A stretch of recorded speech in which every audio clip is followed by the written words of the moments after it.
So dear friends, St. Paul in his letter to the Romans, which we read as our first reading today, gives us some very simple advice and typical for Scripture. These things sound so easy to say.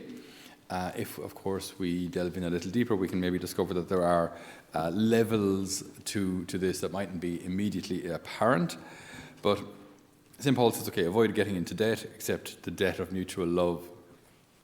He's like, yeah, I think okay. So if you love your fellow men, you've carried out your obligations. Okay, all the commandments: don't commit adultery, do not kill, don't steal, don't covet, and they're all summed up in this one single commandment. What is that one single commandment? Love your neighbour as yourself. Okay, now there are two sides to that: loving your neighbour and loving yourself. The presumption here is when we say love your neighbour as yourself, the presumption is that you love yourself. So we look at that very briefly, and then we move on to the other side, which is a little more complicated. So, love your neighbour as yourself. We have a lot of innate desires, so natural desires that we're born with. One of them is the preservation of our own life. Generally speaking, if something is dangerous or might risk our lives, we keep away from it. We don't generally walk along the top of walls or, try and throw something up throw some wire up into the electric wires hanging over our fields. Let's see if we can wrap a kite around it. We generally don't do things that will kill us. You know what I mean? So we generally have an innate desire to preserve our own life. We also have an innate desire to satisfy at least some basic desires. When we're hungry, we're fairly focused on eating. When we're thirsty, we're fairly focused on drinking. Again, these are necessary for the survival of our bodies. If we didn't eat and drink when we were hungry, we'd eventually be unhealthy, maybe die. So there are some kind of base desires that are necessary to fulfill for our own survival. Okay, but then moving past that a little, the Lord asks us actually to love our neighbour as ourselves. So we're actually supposed to love ourselves. Now, what does that mean? Because again, as we've said so often this year, virtue is in the middle. Virtus in medio stat. Virtue is in the middle. If too little self-love, we can brand as humility, but it mightn't be humility at all. Oh, I'm useless. I'm terrible. I'm the worst. I probably shouldn't be here. You probably wouldn't even notice if I wasn't here anyway. So no one really cares. But that's okay. Why would they? I'm not really important. I don't really matter. Is that humility? Is that humility? No, that's low self-esteem. That's self-deprecation. That's not recognizing the gift that God has created you to be. Okay? On the other hand, so if that's deficiency in self-love. Excess of self-love is that you're here to serve my needs. You exist for me. Right? See that field out there? I like it. Why can't I have it? Why can't I have it? Your car is nicer than mine. Could you just give it to me? Excessive self-love. Everything is about me. You should love me, and you should love me too, and especially you should love me. It's all about me. That's excessive self-love. That's not what we're asked to do either. So virtue is in the middle. Virtue is in the middle of where I'm not saying that I'm nothing and I'm useless, because that's not from God, and that is not humility. That's low self-esteem or self-deprecation. So not recognizing the fact that God has created you to be a gift and that you can be a gift. So God has created me to be a gift, and I can be a gift. I am a gift if I use that right.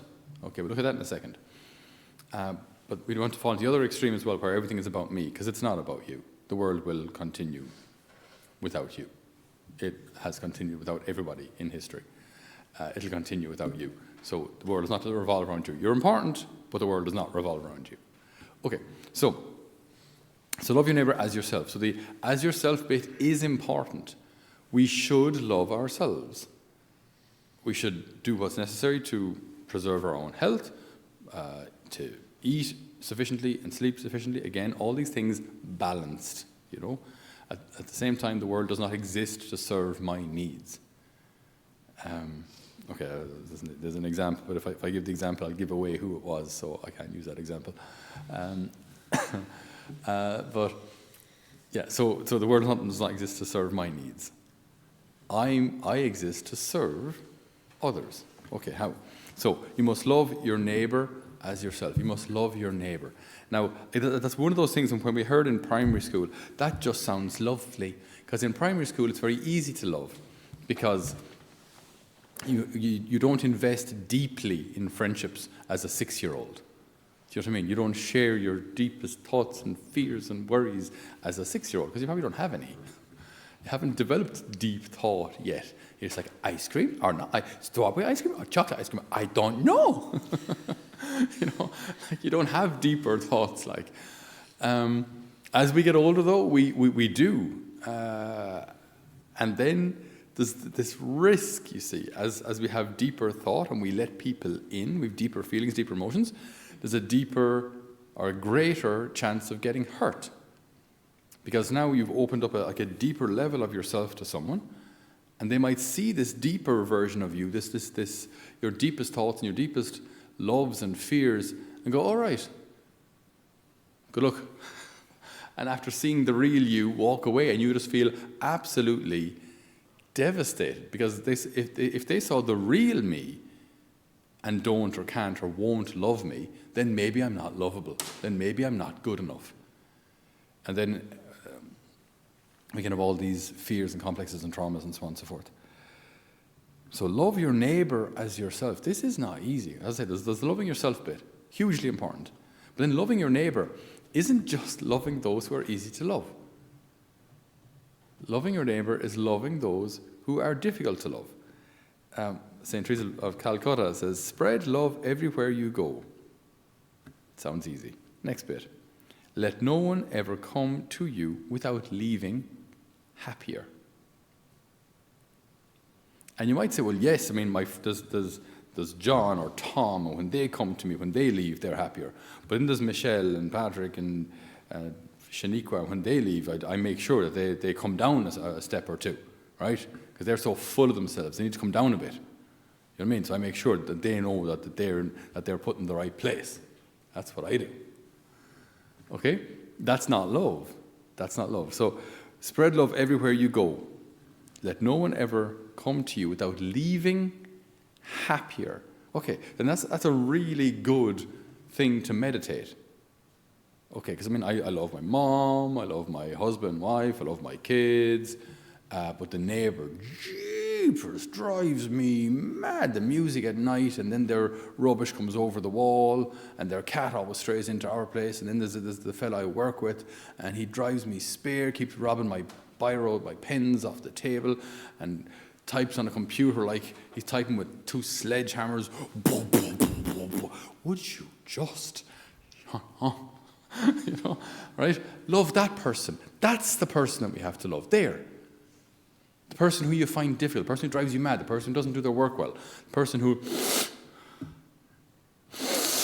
when they sit behind you on the bus, they slurp their tea, they won't use a tissue. Or someone was telling me at breakfast today, he was doing a job for a person, they have this habit of they'd always have a nut in their mouth, and they just kind of kick the nut from one side of their mouth to the other, as they're talking to you. Like the most irritating habit. Do you know, love that person. Love them. Okay, and then there's the deeper level, like learn to love your enemies. Love those who have actually properly hurt you, betrayed you, belittled you. Love them. This commandment is way harder than it seems. Do you know? So that your enemies, people who don't actually like you, leave your presence feeling happier. I want them to leave my presence feeling fearful, right? So they don't mess with me again. So they don't hurt me again. That's how I want them to feel. No. I want them to leave my presence feeling happier. St. Thomas Aquinas says, to love God is something greater than to know him. Again, it sounds so easy, right? To love him is greater than knowing him. Because you could study theology and get a master's in theology, get a doctorate in theology, write a book on theology, some German theologian, right? And you delve into Skillebeck's or something, right? And you write a whole thing on it, right? A whole thesis. Fantastic. Does that mean you love God any more than Bridie Ryan down the road who prays her rosary every morning and goes to Mass as often as she can? Not at all. Loving God is more important than knowing Him. You have to know Him to a certain degree, otherwise you can't love Him. You can't love the unknown, but it's not that study necessarily leads us to a deeper or more loving relationship with God. Saint Ignatius of Loyola, very, very practical saint, says, love is shown more in deeds than in words. So we have this common expression in English as well, actions speak louder than words. That's basically what it's saying. Actions speak louder than words. Easy to say here, even in some sort of a song, Lord Jesus, I love you, I love my neighbour, I love all my neighbours, I love all my neighbours, and my neighbours, you're all amazing. All right, then someone asks for your help to peel the potatoes. No, I'm not peeling potatoes. I have to pray. You know what I mean? You just missed the point. Like, that was your opportunity to love. Right there. A person asked for your help, or a person needed to be lifted up. A person needed to be affirmed. A person needed to hear the words, thank you. I see you. Thank you for what you've done. And you could have said those words, but you thought, yeah, sure. Someone else has probably said it, or it's obvious. It's obvious that I'm grateful. How is it obvious you're grateful? What's obvious about your face that you're grateful? Maybe it's not obvious at all. Maybe you actually need to say the words, thank you. Or again, to presume forgiveness. So if you've done something that hurt someone, and you just, they know me, it's grand, it's fine. I don't actually need to say sorry. It's water under the bridge, we've all moved on. But I've never actually said, when I said that thing, that might have hurt you, I'm sorry, I didn't mean to hurt you. Sorry. That's loving your neighbour as yourself. It's these kind of concrete things. So when we ask ourselves, when people leave my presence, do they leave feeling happier? Or do they leave fearful? Do they leave feeling judged? Do they leave feeling threatened? Do they leave... If you ever had the experience of meeting a person who really knows the Lord and loves them well, when you speak to them, there's a certain, it's kind of hard to phrase, it's like an otherworldliness about them. It's like that they're not really interested in just the things of this world. They're just interested in God. And so many other things then just become entirely just unimportant. When people meet you, do they only meet you? Or do they meet something of the divine as well? Do they meet God in some way? And this is actually simpler and harder than it may seem. It doesn't mean you have to be kind of a mystic and just only see God all day. Of course not. We have to do our work and our jobs. But people notice these kind of things. If you're in a pub and lads are talking immodestly about girls, and you simply don't engage, if you simply don't say anything, you know what I mean? You're not saying, "Oh lads, that's terrible. You're awful people. You're sinful, dirty, misogynistic," is what you are. But you simply say nothing and don't engage in the conversation. You think the lads will notice? Of course, they will notice. And more than likely, at some point they'll ask. They'll say, "Hey Cal, it's your story. Do you not think she's pretty or something?"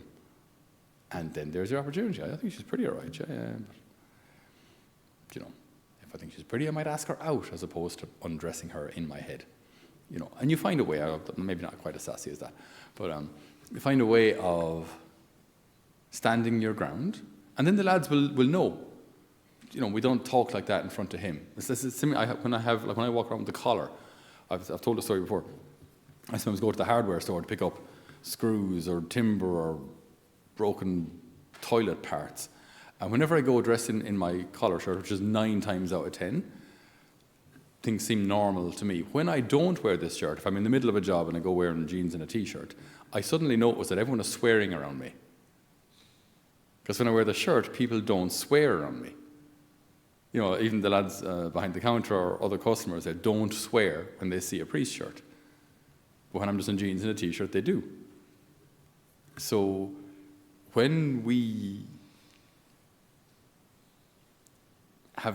like when we try to live as the Lord asks, then maybe we carry more of God with us than we realize.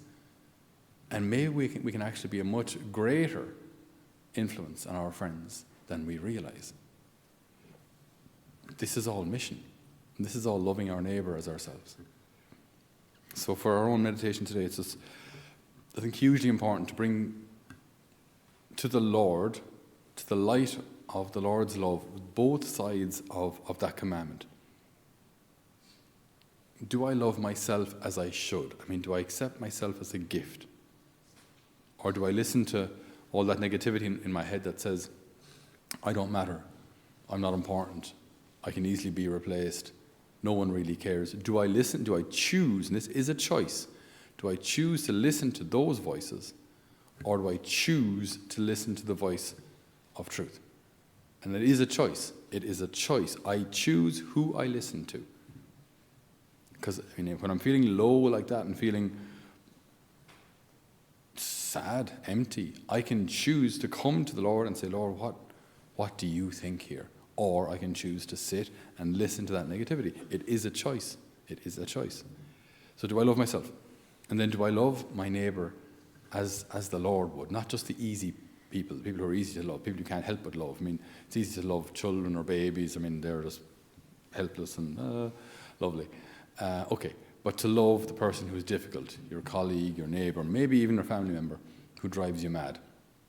Loving them, that's heroic. And that is exactly the definition of a saint. A saint lived heroic virtue. So, for our own, do people leave my presence happier? For our own meditation, it's a very good thing to reflect on. Because it's not enough, by the way, to just be neutral, to say, well, people haven't left my presence feeling worse. Okay, so you haven't done any damage, but have you done any good? It's not enough to just not damage the situation. Have people left your presence feeling happier because of something you said or did? Passivity isn't a solution. Just not doing bad isn't the goal. The goal is to do good. So to love our neighbour is an action. It's not just a sentiment, butterflies. It's a choice. I choose to say, thank you, that was lovely, well done. I choose to say, how are you today? I choose to say, how is your dad? I heard he was sick last week. Can I pray for him? These are choices, as opposed to, I'm just going to keep it all inside and say, okay, you haven't done any bad, but you've done nothing. You've done nothing. Passivity isn't an answer either. Loving is an action. So we ask the Lord today to help us to see how we can love our neighbour more authentically, how we can love ourselves. As St. Teresa of Calcutta said, love, to be real, it must cost, it must hurt, it must empty us of ourselves. Amen.